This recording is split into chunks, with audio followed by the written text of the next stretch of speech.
하나님께서 우리를 불러주셨습니다. 우리를 사랑하시고 우리와 함께하여 주시고 우리를 인도하여 주시고 우리를 지켜주시고 붙들어 주십니다. 하나님이 우리를 부르셨을 때 아멘하고 나아갈 수 있습니까? 우리를 콜링하시며 하나님의 뜻 가운데 세우시기도 합니다.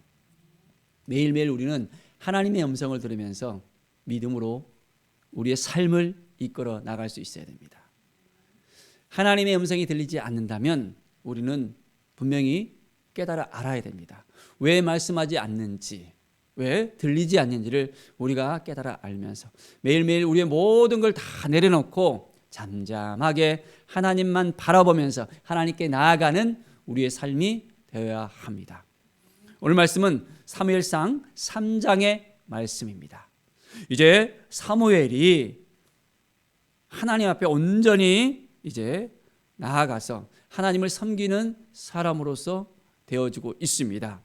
자, 사무엘이 엘리 앞에서 여호와를 섬길 때였습니다. 엘리 제사장이 있었고 이제 그때는 희귀하여 이상이 흔히 보이지 않았던 때라고 설명하고 있습니다. 자, 그때 엘리는 점점 눈이 어두워서 잘 보이지 않고 자기 처소에서 누워서 이제 지내는 때였습니다. 하나님의 등불이 아직 꺼지지 아니었고 사무엘은 하나님의 궤에 있는 여호와의 전 안에 누워 있었습니다. 하나님의 집에서 하나님의 궤가 있는 그곳에서 사무엘은 매일매일 지내고 있었던 것입니다. 자, 그런데 어느 날 이제 여호와 하나님께서 사무엘을 부르십니다. 사무엘은 하나님이 부르는 소리를 듣고 내가 여기 있나이다 하면서 엘리에게로 달려가는 거예요. 하나님이 불렀는데 어디로 달려갔다고요? 엘리 제사장에 달려간 거예요. 왜 그랬을까요? 사무엘은 그것이 누가 불렀는지 구체적으로 깨닫지 못했습니다. 엘리에게 가니까 나를 불러주셔서 제가 여기 왔나이다 하면서 했는데 나 아직 너 안 불렀어 하면서 엘리 제사장이 이야기합니다. 또 다시 누웠습니다. 다시 부르는 소리가 들렸습니다. 하나님께서 불렀는데 여전히 사무엘은 깨닫지 못하고 엘리에게로 또 달려갔습니다. 나를 불러서 왔습니다 했는데 안 불렀어 또 이야기하는 거예요. 이제 다시 세 번째 또 나아갑니다. 하나님이 세 번째 불렀는데 사무엘이 여전히 그것을 깨닫지 못하고 엘리에게 가는 거였습니다. 자, 7절에 보십시오.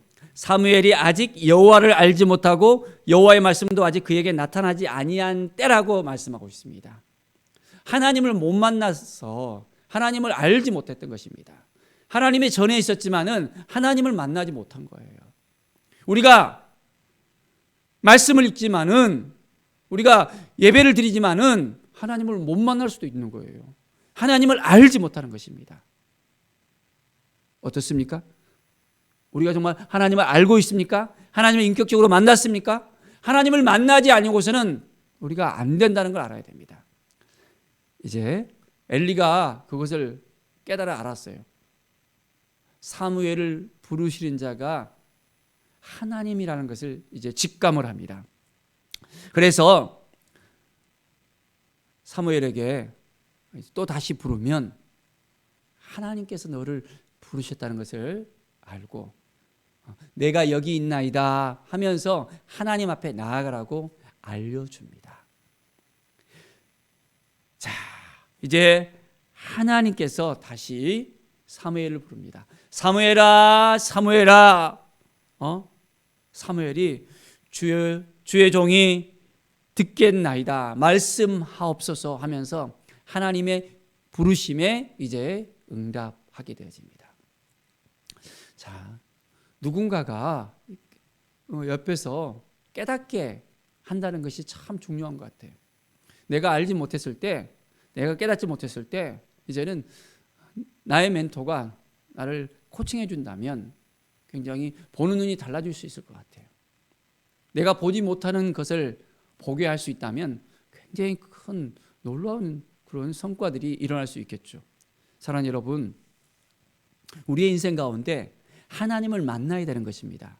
하나님을 온전하게 만나서 하나님께서 말씀하시는 것을 들을 수 있어야 됩니다. 이제 사무엘은 그 시간을 가지게 됐던 것입니다. 하나님을 만나는 그 시간, 하나님이 사무엘을 부르시고 이제는 사무엘이 이스라엘 민족 앞에 서서 이스라엘 백성들을 이끌어가는 선지자로서 하나님께서 콜린한 것을 볼 수 있습니다. 자, 그러면서 이제 그에게 엘리 제사장 가문의 그 모든 것을 다 알려주는 거였습니다. 자, 내가 그의 집을 영원토록 심판하겠다라고 이야기하면서, 자, 자기의 아들들이 저주를 자청하되 금하지 아니하는 그 부분에 대해서 지적을 하면서 엘리 집의 죄악은 제물로나 예물로나 영원히 속죄함을 받지 못한다는 것을 이야기하고 있습니다. 정말 놀라운 그런 일이잖아요. 하나님 앞에 나아갔을 때 이제는 그 모든 죄들을 짐승의 피로 깨끗하게 씻음을 받으면서 이스라엘 백성들은 그 속죄함을 받았던 걸 볼 수 있습니다. 그런데 이제 그 아들들의 그 악행으로 인해서 그 재물들이 아무런 소용이 없게 되었던 것을 볼 수 있습니다. 우리도 마찬가지잖아요. 우리는 예수 그리스도의 피가 아니고서는 우리의 모든 죄가 깨끗함을 받을 수 없다는 것을 분명히 알아야 됩니다. 예수님께서 우리를 위해 죽으시지 않으셨다면, 우리가 예수님의 피가 아니었다면 우리가 어떻게 지금 지내고 있을까를 다시 한번 생각해 봅니다.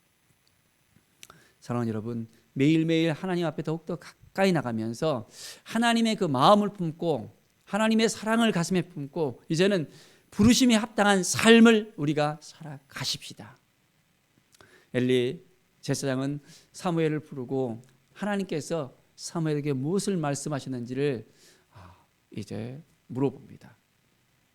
낱낱하게 숨기지 말고 이야기하라고 합니다. 자, 이제 사무엘은 모든 걸 다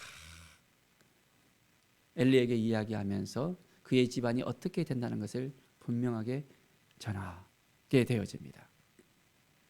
하나님의 말씀은 말씀하신 대로 되어집니다. 우리에게 말씀하시는 하나님입니다.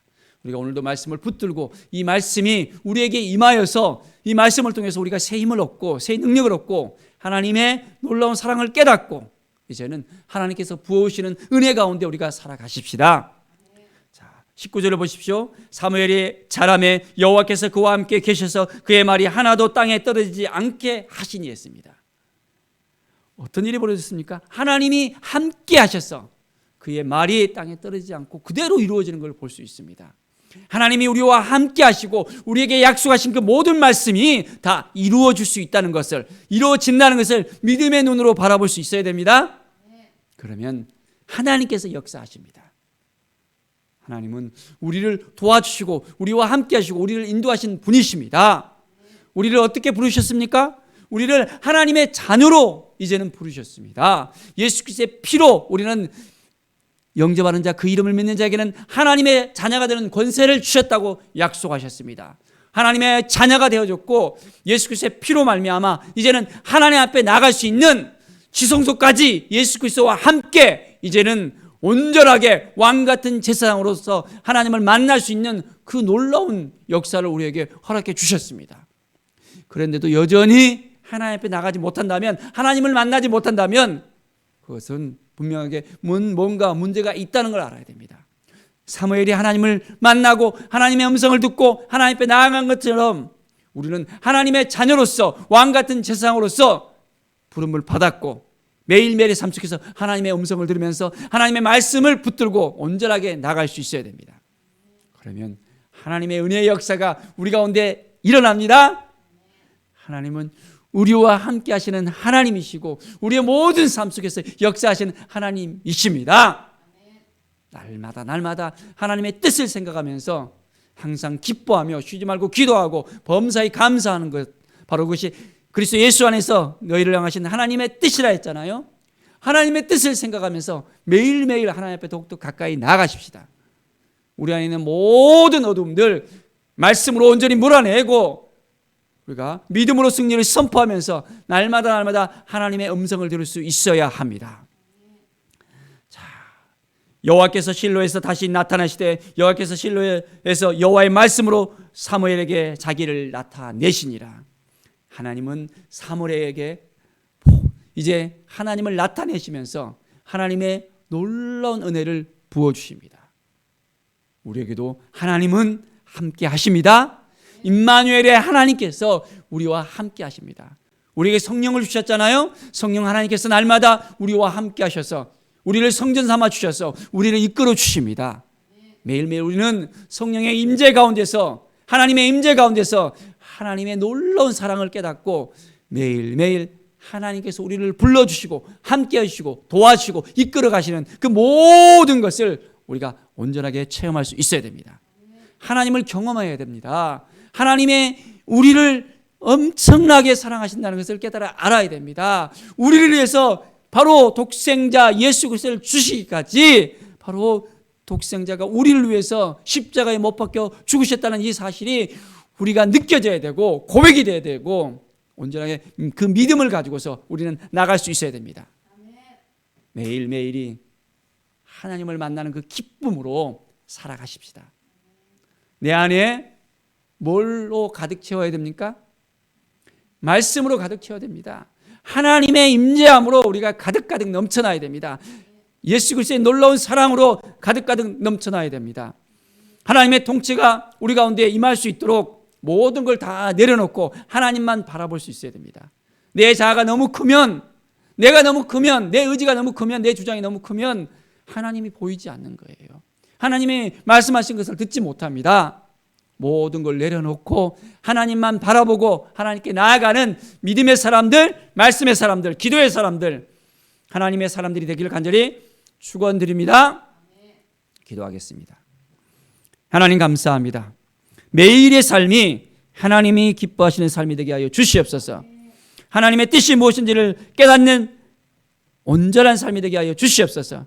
말씀 앞에 쓰게 하시며 주님의 뜻 앞에 쓰게 하시며 주님의 영광 앞에 쓸 수 있도록 도와주시옵소서. 연약합니다. 부족합니다. 오늘도 모든 걸 다 내려놓고 주님만 바라보는 우리의 삶이 되게 하여 주시옵소서. 감사드리며 예수 그리스도의 이름으로 기도드립니다. 아멘.